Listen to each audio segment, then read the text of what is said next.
क्या आपने कभी सोचा है कि आपके सामने घूमने वाले कुत्ते, बिल्ली, गधे और ऊंट आपके गुजरे हुए पूर्वज हो सकते हैं? आपके गुजरे हुए माता पिता हो सकते हैं,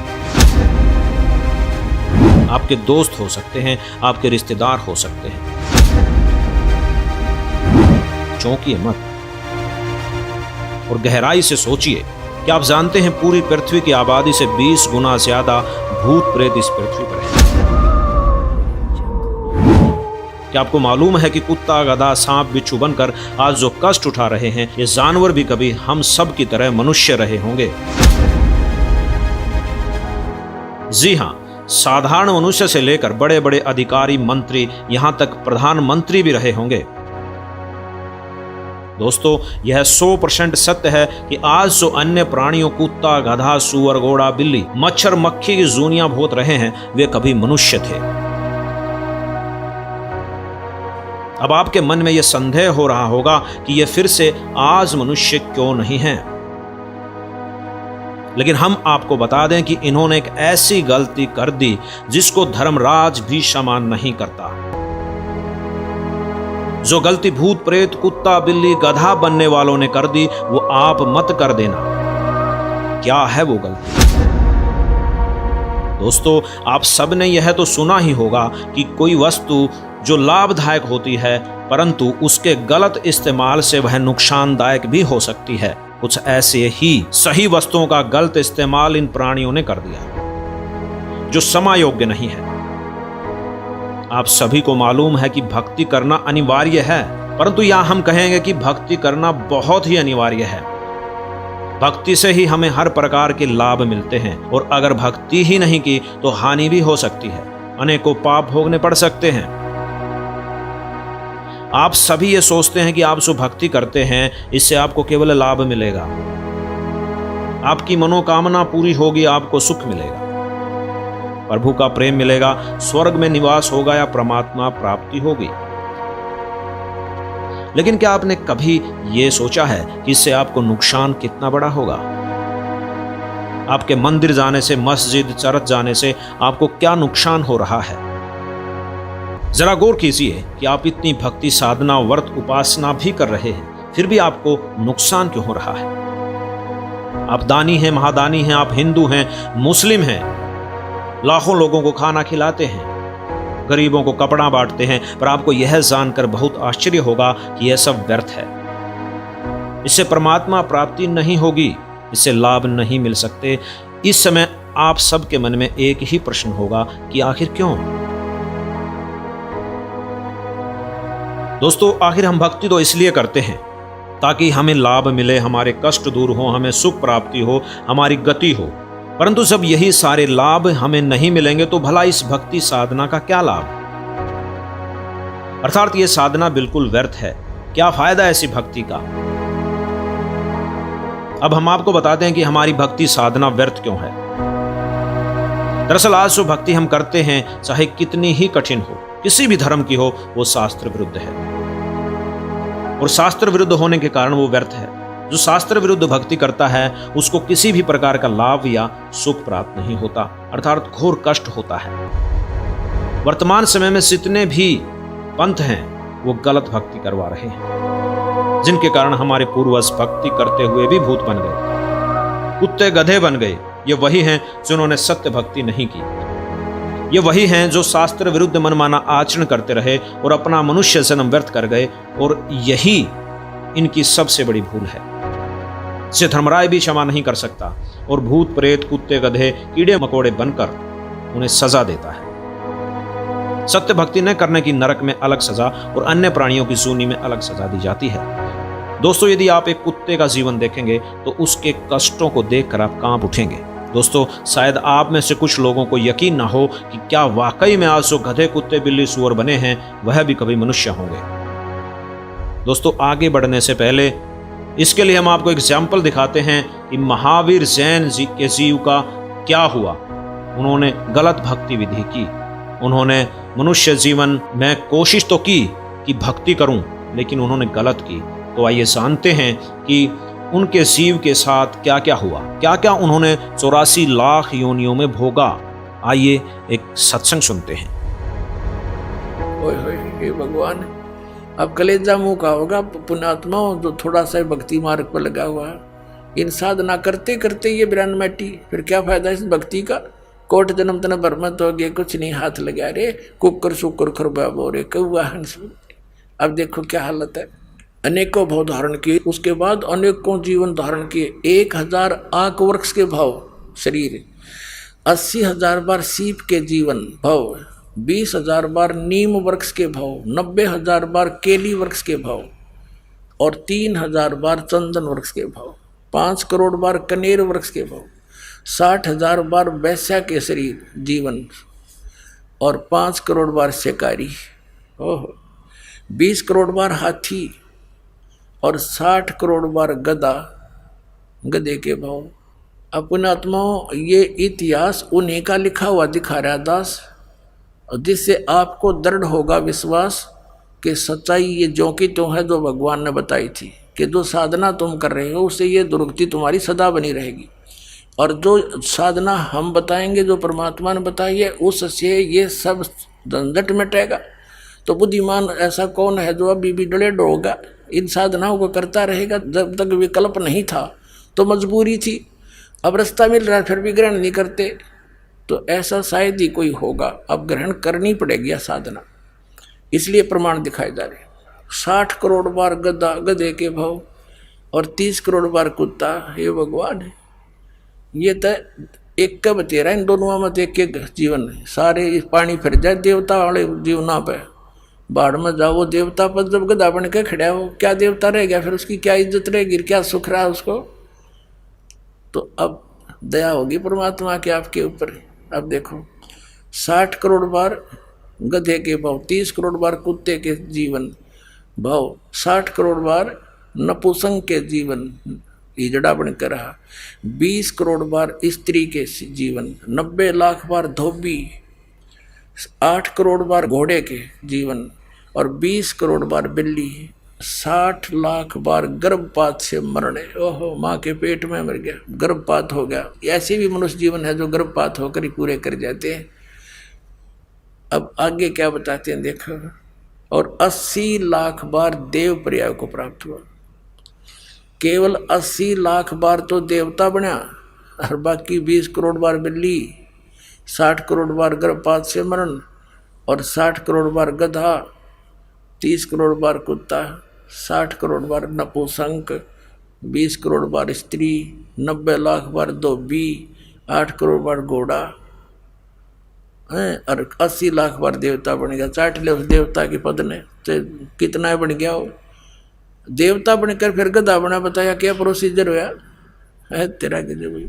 तो विकल्प नहीं था, परमात्मा ने दया करी, सतगुरु आए दया करी, ऐसे दीन दयाल और बंदी छोड़ वृत्तास का जठ अग्नि प्रसपाल। या दया करी परमात्मा ने आकर हमारे पे। और आगे देखो अभी कौन सा पीछा छूट गया देखना। 80 लाख बार देव पर्याय को प्राप्त हुआ। उपरोक्त भावों को प्राप्त करने के बाद महावीर भगवान ने किस पर्याय को प्राप्त हुआ। राजगृह नगर में सथावर नामक ब्राह्मण हुआ। सथावर ब्राह्मण से फिर महेंद्र स्वर्ग में 7 सागर की आयु वाला देव हुआ। महेंद्र स्वर्ग से कहा गया राजगृह में विश्वभूति राजा की जैनी रानी से विश्वनंदी नामक पुत्र हो गया।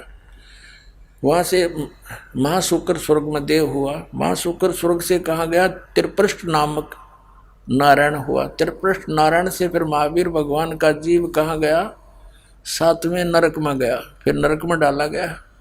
7वें नरक से महावीर भगवान का जीव कहाँ गया, 296 पर सिंहगिरी पर्वत पर सिंह शेर हुआ, पुनः फिर प्रथम नरक में गया। नरक से निकलकर श्री महावीर भगवान का जीव कहाँ गया,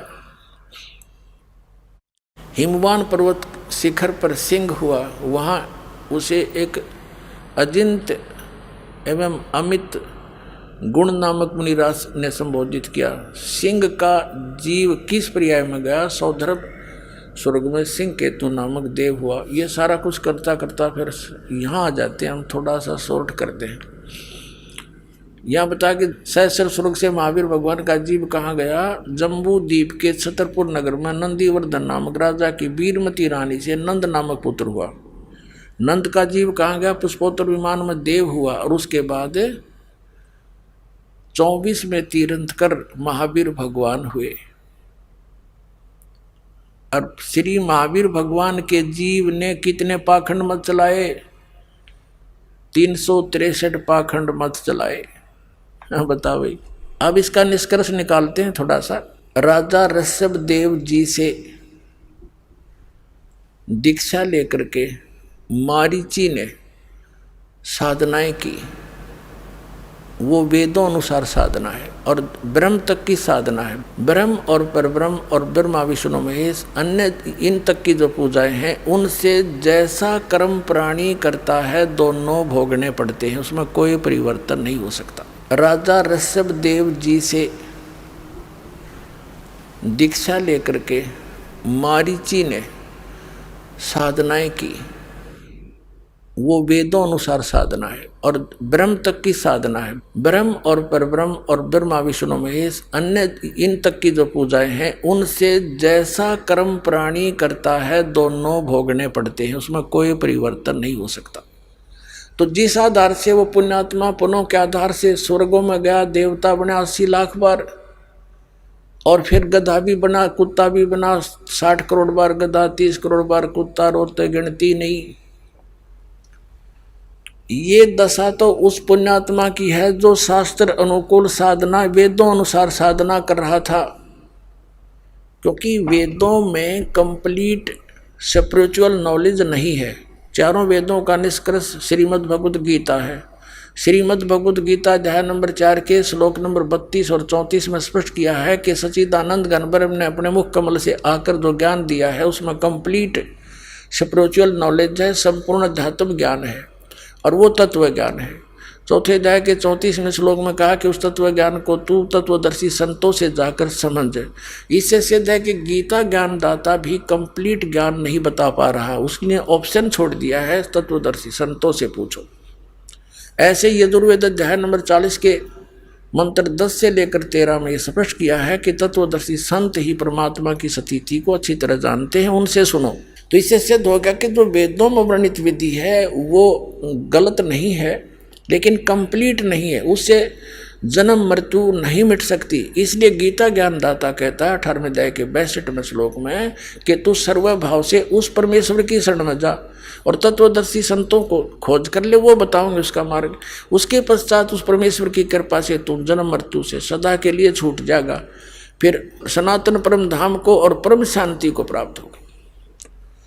तो पुण्यात्मा, ब्रह्म साधना करने वाले मारीची के विधिवत साधक के ये ऐसी हालत हुई और आगे वही जीव महावीर जैन कहलाया, जो जैन धर्म का अंतिम आज तक का और 24 में तीर्थंकर हैं। उसने ना तो कोई गुरु धारण किया, उसके इतिहास में लिखा है, अपने आप हठ योग करके जैसा भी उसने अपनी साधना की, उसके बाद अपने अनुभव से 363 पाखंड मत बकवाद पंथ चला दिए।